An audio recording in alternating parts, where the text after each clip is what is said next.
Уже жанып кеткенсің ғой. Кеш жарық, шапалақ ұрып отайық та. Жоқ, реально негізі бірінші шығу қиын. И то жаңа ұйымдастырушы Тимурдың өзі Нұржігітке беремін дегенсің, жанып кеткенсің ғой, жаққа оқуға жылан жоқ уже. Мен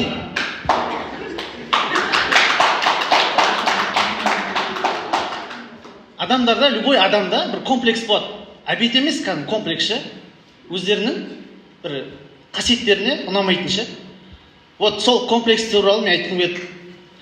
Бірінші жасым 22-де, үйдің жалғыз баласымын. Үйдегілер үйлен деп жатыр еще. Ал мен қыздан қорқам. Жоқ, реально қорқам қыздан. Қыз балдармен сөйлесуден қорқам. 22 жасыма дейін әлі бір қызбен сөйлесіп көрмедім.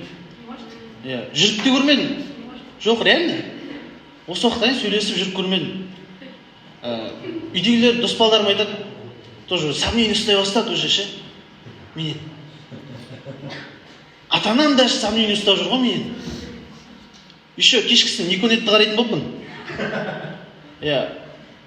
Бір күні ойладым мен, өз-өзіме сомнение ұстап кеттім ғой. Болмайды, мына тексеру керек дедім. Сосын жаңағы дос балам күресейік дедім, әдейі. Бастап күрестім, алдыма салып алдым. Жоқ, күресіп жатырмын. Артқа жібердім. Нормально күресіп жатық. Ештеңе сезбедім. В общем, жігіт екен мен. Осы жерде бір отбивка. Біржан.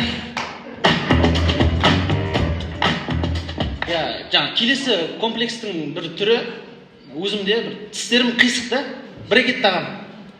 Көріп тұрған шығарсыңдар да. Сол брекет таққаннан кейін уже көп адамдар сұрайды менен. Қалай? Типа, самолетта неден өткенде шиқылданмай ма деп. Или тамақ жегенде тұрып қалмай ма деп. Жаңа сүйіскен кезде іліп кетпей ма деп. Мен айтам, асан білмеймін.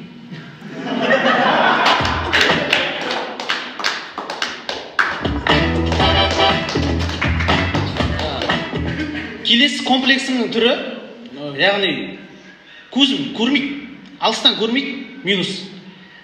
Дос балдарым маған ренжиді. Сен көрмейсің бізді, типа, амандаспайсың, әдейі бірдеңесе танымай көтеріліп кеттің деген қыса сондай әңгіме айтады өздері. Мен оны айтамын, мен көзім көрмейді деп. Бір күні дос баламды көшеден көріп қалдым да, реально өзім бар амандасайыншы, осыны таң қалдырайыншы деп. Деп жүгіріп бара жатсам, жақындағанда байқадым, басқа біреу екен. Уже поздно да, ана кісі саған бүйтіп қарап тұр. Ауру деп ойлап тұр ғой примерно. До конца, деп өтіп кетті, до конца ауру деп ойласыншы деп.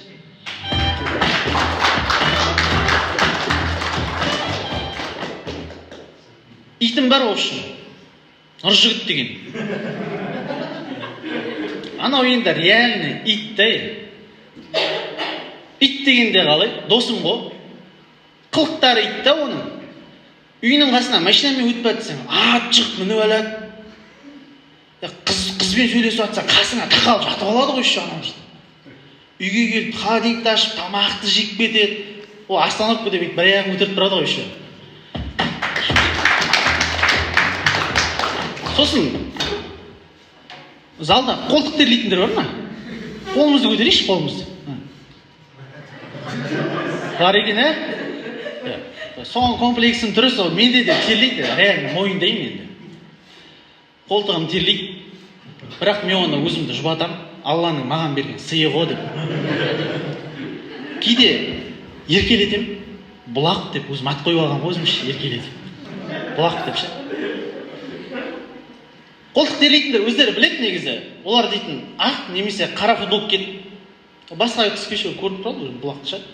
Бір күні киім алуға продавец бардым. В общем, дерзко футболка көріп тұрмын. Қазақ Репаблик. Қарап тұрсам продавец екен. Осының сары түсі бар дейді. Апа, менде бұлақ бар деген. Тойға бардым сосын. Ол тойдың бір қызығы, тойда дресс-код бар екен. Қара, сосын ақ киім киюге болмайды. Қалған бәрін болады екен. Мен қызыл рубашка киіп алдым. Бұлағы бар адам ретінде енді көрсетпеу керек қой. Костюм киіп алдым сыртынан білдіртпей. Өзім тойға кешігіп келдім. Кешігіп келдім да, қыздардың подружкаларының қасына отырып қалдым. Ана қыздар дейтін, вообще позитивный қыздар екен. Бір кезде келіндер общий фотоға түсіп жіберейік деп бәріміз общий фотоға түсейін деп жатсақ қыздар тұрып жандос костюмін шешші дейді ғой. Енді бұлақ бар ғой жаңағы аккуратно костюм шештім сосын күшті фотоға түсіп жатсам ана жерден тамада тұрып Айбек бақытты болсын дейтіндер оң қолдарыңды көтеріңдер дейді.